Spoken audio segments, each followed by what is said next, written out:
మామిడికాయలు, చింతకాయలు, ఉసిరికాయలు వీటితోటే కాదండి పచ్చళ్ళు పెట్టుకోవటం. వంకాయలతో కూడా పచ్చడి పెట్టుకోవచ్చన్నమాట. పచ్చడి చేసుకొని అన్నంలో కలుపుకొని తినేలాగా ఉంటుంది. చాలా బాగుంటుందండి వంకాయ పచ్చడి. చాలా రకాల పచ్చళ్ళు చేస్తారు కానీ వంకాయ పచ్చడి చేస్తారో లేదో తెలియదు. నేనైతే వంకాయ పచ్చడి చేస్తూ ఉంటాను సంవత్సరానికి 2-3 సార్లు. ఎందుకంటే భోగి రోజు స్పెషల్గా చేసుకుంటాం. ఇది భోగి రోజు వీడియో అండి. అప్పుడు వీడియో ఇప్పుడు చూపిస్తున్నాను. వంకాయ పచ్చడి ఎలా చేశాను, టేస్ట్ అది ఎలాగుంది, ఎలాగొచ్చింది అని తెలుసుకోవాలంటే ఫస్ట్ అయితే ఈ వీడియోలోకి వెళ్ళిపోదామండి. హాయ్ అండి, వెల్కమ్ టు అవర్ ఛానల్ దుర్గాలీలాధర్. ఎలా ఉన్నారండి, బాగున్నారా? ఈరోజు ఒక కొత్త రకం రెసిపీతో మీ ముందుకు వచ్చేసాను. కొత్త రకం అంటే తెలియని వాళ్ళకి కొత్తగా ఉంటుందండి, తెలిసిన వాళ్ళకి పాత వంటకమే ఇది. వంకాయ పచ్చడి అన్నమాట. తెల్ల వంకాయలు ఉంటాయి కదండి, తెల్ల వంకాయలతో పచ్చడి చేశాను. మాకు భోగి రోజు స్పెషల్గా చేసుకుంటాం అన్నమాట. ఆ రోజు వంకాయ పచ్చడి కంపల్సరీ చేస్తారు. నేను ఆ రోజు చేసిన వీడియో ఇంత లేట్గా అప్లోడ్ చేస్తున్నాను. తెల్ల వంకాయలు అండి, ఒక 1/2 kg తెల్ల వంకాయలు తీసుకున్నాను అనమాట. ఎంత బాగున్నాయి చూడండి, ఇలా నెవనెవలు ఆడుతూ ఉన్నాయి. ఆ తెల్ల వంకాయలు అలా బాగోవాలి, నాటుకాయలు అన్నమాట. అవి చాలా బాగున్నాయి. అవి మనం వంకాయ పచ్చడి చేసుకోవాలంటే ముందు ప్రాసెస్ ఏంటంటే వంకాయలకి ఆయిల్ అప్లై చేయాలండి. నీట్గా ఆయిల్ అంతా రాసుకోవాలి, కాడదాకా మొత్తం ఆయిల్ అంతా రాసుకొని నిప్పుల మీద కాల్చుకోవాలండి ఈ వంకాయలని. మనకి ఇక్కడ సిటీలో నిప్పులు అవి ఉండవు కనుక స్టవ్ మీద కాలుస్తున్నాను. చాలామంది భోగి రోజుని వంకాయ పచ్చడి చేసుకునే వాళ్ళు ఏం చేస్తారంటే భోగి మంటలోనే వంకాయలు కాలుస్తారు. మరి ఇక్కడ కాలిస్తే ఏమంటారు అనేసి నేను వంకాయలు భోగి మంట దగ్గరికి పట్టుకెళ్ళలేదు అన్నమాట. ఇంట్లోనే కాల్చడం మొదలుపెట్టాను. మన గ్యాస్ స్టవ్ మీదే కాల్చానండి. అలా నల్లగా అయ్యిందాక కాల్చుకోవాలి. నల్లగా అయిపోవాలని హై ఫ్లేమ్ పెట్టేయకూడదు. అవి సిమ్లో పెట్టుకుని మెల్లిగా కాల్చుకోవాలండి. ఆయిల్ రాసాం కనుక అవి పేలకుండా ఉంటాయి. ఆయిల్ రాయకపోతే పేలుతాయి అంటారు, చిటపట పేలుతాయి అంటారు. ఆయిల్ రాసాం కనుక మెత్తగా నౌజులా ఉడికిపోతాయండి. ఆ వంకాయల్ని మనం చేత్తో ఇలా నొక్కి చూడాలి. నొక్కి చూస్తే మెత్తగా ఇలా లోపలికి వెళ్తుంటే అది ఉడికిపోయినట్టు మాట. అది వేడిగా ఉంది, వేడిగా ఉన్న గురించి గమ్మున తీసేస్తున్నాను చెయ్య. అలా మెత్తగా అయిపోవాలండి. అలా 2 వంకాయలు కాలేక ఇంకా మొత్తం అన్నీ కూడా అలాగే కాల్చుకోవాలి. చాలామంది వంకాయ పచ్చడి చేసేటప్పుడు మగ్గ పెడతారు, వేపుతారు అన్నమాట. ఆయిల్లో మగ్గ పెట్టేసి చేసుకుంటారు. అలాగ అసలు బాగోదు. అలా చేసి వీళ్ళు ఇలా ఒకసారి ట్రై చేయండి. నిప్పుల మీద కాల్చుకుని వంకాయని చేసుకుంటే మటుకు చాలా అమృతంలాగా ఉంటుందండి వంకాయ పచ్చడి అనేది. వంకాయ పచ్చడి చాలామందికి ఫేవరెట్ కూడా. మా ఇంట్లో కూడా వంకాయ పచ్చడి అంటే చాలా ఇష్టపడతారు. వంకాయలు చాలా మంచిదండి ఆరోగ్యానికి. చాలామంది దురదలు అయ్యే వస్తాయని అనుకుంటారు కానీ ఎప్పుడైనా ఒకసారి తింటే ఏమవ్వదు. అస్తమాను తినే వాళ్ళకి అలాగ వస్తాయన్నమాట. నేను వంకాయలన్నీ కాల్చేసానండి. అలా నొక్కి చూస్తున్నాను అన్నీ ఉడికినాయా లేదా అని. కొంచెం అల్లారే కానీ అలా మెత్తగా ఉన్నాయంటే ఉడికిపోయినట్టే. అవి మనం లాస్ట్లో హై ఫ్లేమ్ పెట్టుకుని కట్టేసుకోవాలన్నమాట. ముందే హై ఫ్లేమ్లో పెట్టకూడదు. స్టవ్ కట్టేసినప్పుడు అలా కట్టేస్తున్నాను. ఏమన్నా కొంచెం గట్టిగా ఉంటే ఆ వేడికి మగ్గిపోతాయి అన్నట్టు. ముచ్చికాడు కూడా కాల్చేసుకోవాలండి. ముచ్చిక దగ్గర కూడా మొత్తం మెత్తగా ఇలా కాల్చుకోవాలి. కంతిలాగా ఉంటే వంకాయ పచ్చడి బాగోదన్నమాట. మొత్తం మెత్తగా అయిపోవాలండి. నేను 1/2 kg వంకాయలని కాల్చేసాను, మీకు చూపిస్తున్నాను కదా, నల్లగా కాలిపోయినాయి కదా. ఈ కాల్చిన వంకాయలని చల్లారిందాక పక్కన పెట్టుకుని ఉంచుకోవాలండి. చల్లారిపోయాక చల్లటి నీళ్ళు ఉంటాయి కదా, చల్లటి నీళ్ళు గిన్నెలోకి తీసుకుని ఈ వంకాయలని ఆ నీటిలో వేసుకోవాలన్నమాట.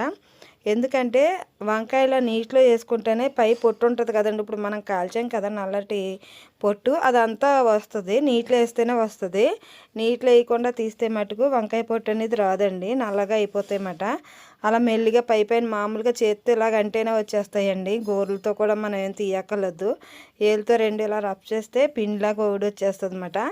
అలా వంకాయని పొట్టు లేకుండా నల్లటి పొట్టు అంతా తీసేసి అలా ఒలిసేసుకుని ఒక గిన్నెలో పెట్టుకోవాలండి.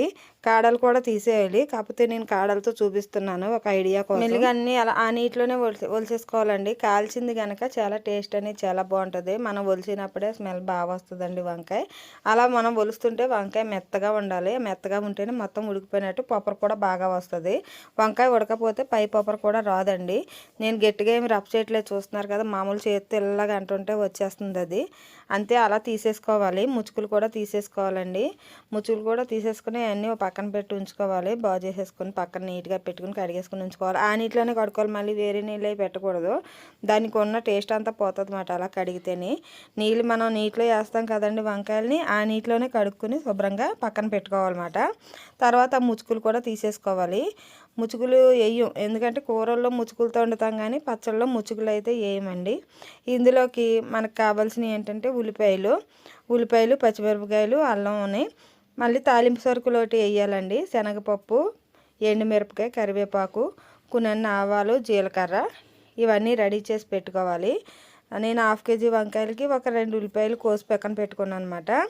కళాయి పొయ్యి మీద పెట్టుకోవాలండి. స్టవ్ ఆన్ చేసుకుని కళాయి పొయ్యి మీద పెట్టుకుని నూనె కాగాక ముందు మనం తాలింపు వేసుకోవాలన్నమాట. తాలింపు వేసుకుని మనం పచ్చడికి చేసుకోవాలి, ఎందుకంటే ముందు తాలింపు వేయాలి. ఆయిల్ కాగింది, ఆయిల్ కాగాక కొంచెం అన్ని ఆవాలు వేస్తున్నాను. ఆవాలు కొంచెం చిటపట అన్నాక కొంచెం జీలకర్ర వేసుకోవాలి. తర్వాత ఈ తాలింపు సరుకులు ముందు అల్లం, పచ్చిమిర్చి వేసుకుని వేపేసుకోవాలి. తర్వాత తాలింపు సరుకులన్నీ వేసుకోవాలండి. తాలింపు సరుకులు వేసుకుని బాగా దోరగా వేగాలి. మొత్తం ఇవన్నీ కలిపి ఒకేసారి వేగిపోతాయి. కొంచెం దోరగా వేగాలండి. అల్లం, పచ్చిమిర్చి కొంచెం పచ్చది పోయిందాక దోరగా వేపుకోవాలి. వేగుతున్నప్పుడే ఒక చిటికెడు పసుపు కూడా వేసేసుకోవాలి. ఆ వేపి దాంట్లోనే ఆ తాలింపు అంతా బాగా వేగాలండి. ఈలోపు మనం ఉల్లిపాయ ముక్కలు అవి రెడీ చేసి పెట్టుకున్నాం కదా, ఇవి వేగాక ఆ ఉల్లిపాయ ముక్కలు కూడా ఈ తాలింపులో వేసి బాగా వేపుకోవాలండి. అన్నీ కూడా మనం మీడియం ఫ్లేమ్లోనే చేయాలి. హై ఫ్లేమ్లో చేస్తే మాడిపోతాయి అన్నమాట. ఎప్పుడు కూడా పచ్చళ్ళకి చేసుకున్నప్పుడు హై ఫ్లేమ్ హడావిడి పనికిరాదండి. కొంచెం మెల్లిగా చేసుకోవాలన్నమాట. అవి ఎప్పుడంటే మనకి హాలిడేస్ రోజుల్లోని ఖాళీగా ఉన్న రోజుల్లోనే కుదురుతాయి. సంక్రాంతి అప్పుడు మనకి హాలిడే ఉంటుంది కనుక ఆ రోజు చేశాను అనమాట. ఆ తాలింపు వేగిపోయాక నేను కోసి పెట్టుకొని ఉల్లిపాయ ముక్కలు కూడా వేసేసానండి. ఉల్లిపాయ ముక్కలు కూడా బాగా దోరగా వేపుకోవాలి, అంటే మొత్తం అంతా వేగిపోవాలన్నమాట. ఇంకా మనం వంకాయలు వేసాక మనం ఉడకబెట్టుకున్న వంకాయలు ఉన్నాయి కదా, అవి వేసాక ఇంకా ఉడకటానికి ఏమి ఉండదు. ముందే ఇవి బాగా వేపేసుకోవాలి. మనం ఉడకబెట్టుకున్న వంకాయలు ఉన్నాయి కదండి, అలా మ్యాష్ చేసుకోవాలన్నమాట. మెత్తగా చేసుకోవాలి. మెత్తగా చేసేసుకొని పక్కన పెట్టుకోవాలి. ఎందుకంటే వంకాయ పచ్చడి కదా, మనం అందులో మామూలు ఉల్లిపాయలు వేసినా మెత్తగా అయిపోతాయి. కాకపోతే మనం చేతితో కలుపుకొని పక్కన పెట్టుకోవాలండి. ఒక ముద్దలా చేసుకుని పక్కన పెట్టుకోవాలి. అందులో ఏమి వేయకూడదు. ఓన్లీ వంకాయలని, ఉడకబెట్టుకున్న వంకాయలని మెత్తగా చేసుకోవాలన్నమాట. మెత్తగా చేసేసుకొని పక్కన పెట్టేసుకోవటమే. ఏమైనా కంతులు లాంటివి ఏమైనా ఉంటే తీసేసుకోవాలండి. ఒక్కొక్క ముద్ద వంకాయలు ఉంటాయి కదా, ఆ ముద్ద వంకాయలు ఏంటంటే గమ్ముని మెత్తబడవు. అలాంటివి ఏమైనా గట్టిగా ఉన్నాయి ఉంటే తీసేసుకోవాలి. ఇంకా అలా మెత్తగా అంటే ఇంకా మెత్తగా చేసుకుంటారు. నేను అలాగా కూరలో మెత్తగా అయిపోద్ది కదా ఉల్లిపాయలు వేయగానే అనేసి మామూలుగా చిదిపానంతే. ఉల్లిపాయలు వేగుతున్నాయి కదా, ఉల్లిపాయల్లో కొంచెం సాల్ట్ వేసుకుంటే తొందరగా వేగుతాయండి. ఆల్రెడీ ఉల్లిపాయని కొంచెం తొందరగా వేగాలనేసి కొంచెం సాల్ట్ వేసాను. తర్వాత ఉల్లిపాయ మొత్తం వేగిపోవాలండి, బాగా దోరగా వేగిపోవాలన్నమాట. బాగా మెత్తబడిపోవాలి. ఇంకా అందులో పచ్చి అనేది ఉండకుండా వేపుకోవాలి పచ్చడికి. ఎందుకంటే ఇది ఇంకా వంకాయలు వేసాక ఇంక పెద్దంతసేపు వేగి పని ఉండదు అన్నమాట. ఇంక ఇప్పుడు వేగిపోయినాయి, బాగా దోరగా వేగిపోయినాయి. కనిపిస్తున్నాయి చూడండి, గోల్డెన్ కలర్ వచ్చేసినాయి. బాగా ఇంకా విడివిడిగా అయిపోతున్నాయి అన్నమాట. అంతలాగా అయిపోయిన దాకా వేపుకోవాలండి. ఇప్పుడు మనం వంకాయ ముద్ద పక్కన పెట్టుకున్నాం కదా, ఆ వంకాయ ముద్దని మనం అందులో వేసేసుకోవాలన్నమాట. ఉల్లిపాయల్లో వేసేసుకోవాలండి వంకాయల ముద్ద అంతా కూడా. ఉల్లిపాయలు వేపేసుకుని ఆ ఉల్లిపాయల్లోకి ఇది కలిసిలాగా వేపుకోవాలి. ఇందులో ఇంకా ఒక మసాలా పని ఉండదు, ఏమీ ఉండదండి. ముందు తాలింపు వేసుకోవటమనే, ఆ ఉల్లిపాయలు వేపుకోవటమని, మనం వంకాయలు కాల్చుకున్న వంకాయలని మ్యాష్ చేసుకోవటం, ఆ కూరలో వేసుకొని కలుపుకోవటం అంతేనండి. ఇంకా అసలు అందులో మనం కారాలు వేయటం ఏమి ఉండదు. ముందే పచ్చిమిరపకాయల కారం కూడా మనం సరిపడేలాగా వేసేసుకోవాలి. సాల్ట్ కూడా ముందు వేసేసుకున్నాను. ఇది ఇంకా అందులో కలిసిలాగా ఉంటే సరిపోతుందండి. వంకాయ కూడా ఎక్కువసేపు ఉడికి పని ఉండదు, ఎందుకంటే ముందు కాల్చాం కనుక అందులో పచ్చి అనేది ఉండదు, ఉడికిపోయి ఉంటుంది. కొంచెం ఆయిల్లో అలా ఫ్రై కింద చేసుకోవాలి. ఆయిల్లో ఫ్రై కింద చేసుకుంటే సరిపోతుంది. ఇంకా అందులో ఏమి వేయక్కర్లేదండి. ఎండుమిరపకాయలు వేసాను, పచ్చిమిర్చి వేసాను, అల్లం ముక్కలు వేసాను. ఇంకా అసలు ఏమి వేసి పని ఉండదు. లాస్ట్లో కొంచెం ఏమన్నా మనం వేసుకోవాలంటే కొంచెం కొత్తిమీర జల్లుకుని దింపేసుకుంటే సరిపోతుందండి. వంకాయ పచ్చడి అనేది రెడీ అయిపోతుంది. అంగో అలా కొంచెంసేపు వేపుకోవాలండి. ఒక 10 నుంచి 15 నిమిషాలు అలా కలిసిలాగా వేపుకుంటే సరిపోతుంది అన్నమాట. ముద్దలాగా ఉంటుంది, పచ్చడిలాగే ఉంటుంది అన్నమాట. ఇంకా దీని ముందు తర్వాత తాలింపులు, మిక్సీలు పట్టడాలు ఇంకా ఏమి ఉండవు. వంకాయ పచ్చడి అయితే రెడీ అయిపోయిందండి. నేను చేసే విధంగా వంకాయ పచ్చడి ఇలా ఉంటుంది. చాలా అంటే చాలా బాగుంటుంది. తినేటప్పుడు చాలామంది నెయ్యి వేసుకుని కూడా తింటారండి వంకాయ పచ్చళ్ళని ఊళ్ళో. అదిని మా చిన్నప్పుడు అది మేము అలాగే తినేవాళ్ళం. ఇప్పుడు ఎవరు నెయ్యిలో వాడట్లేదు, పచ్చడి బలంగానే తింటున్నారు. ఉట్టి తిన్నా చాలా బాగుంటుంది, అన్నంలో కాకపోయినా ఉట్టి పచ్చడి కూడా తినేయచ్చమాట, అంత టేస్ట్గా ఉంటుందండి. వంకాయ పచ్చడి అయితే రెడీ అయిపోయింది. లాస్ట్లో జల్లుకుంటే కొంచెం కొత్తిమీర జల్లుకుని కలిపేసుకుని దింపేసుకుంటే వంకాయ పచ్చడి అయితే రెడీ అయిపోయిందండి. తెలియని వాళ్ళు ఉంటే ఇలాగ ఒకసారి ట్రై చేసి ఎలాగొచ్చిందనేది చెప్పాలి, నాకు కామెంట్లో చెప్పాలి.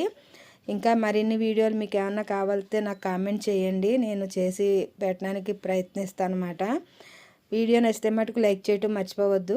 అలాగే కొత్త వాళ్ళు ఎవరైనా నా ఛానల్ చూస్తున్నట్టే please subscribe Durgaleeladhar YouTube channel అండి. అలాగే ఇన్స్టాగ్రామ్, ఫేస్బుక్లో కూడా ఫాలో చేయండి. ఏ వీడియో కింద లైక్ చేసాక హైప్ అనే ఆప్షన్ వస్తుంది, వీడియోని హైప్ చేయండి. హైప్ చేస్తే ఈ వీడియో ఇంకో నలుగురికి తొందరగా వెళ్తుంది అన్నమాట. నేను కూడా ఇలా వీడియోలు పెట్టడానికి చాలా ఆస్కారం ఉంటుందండి. ఈ మధ్యనే ఛానల్ మానిటైజేషన్ అయినాక వ్యూస్ తగ్గిపోయినాయి బాగా, ఎందుకు తగ్గిందో నాకు అర్థం కావట్లేదు. అంటే చూస్తున్నారు కానీ వీడియోస్ ఎవరో లైక్ చేయట్లేదు, దాని గురించి. అలాగే ప్లీజ్ లైక్ చేయండి, లైక్ చేయటం మర్చిపోవద్దు. మళ్ళీ వీడియో సరికొత్త వీడియోలో మళ్ళీ కలుద్దామండి. బాయ్.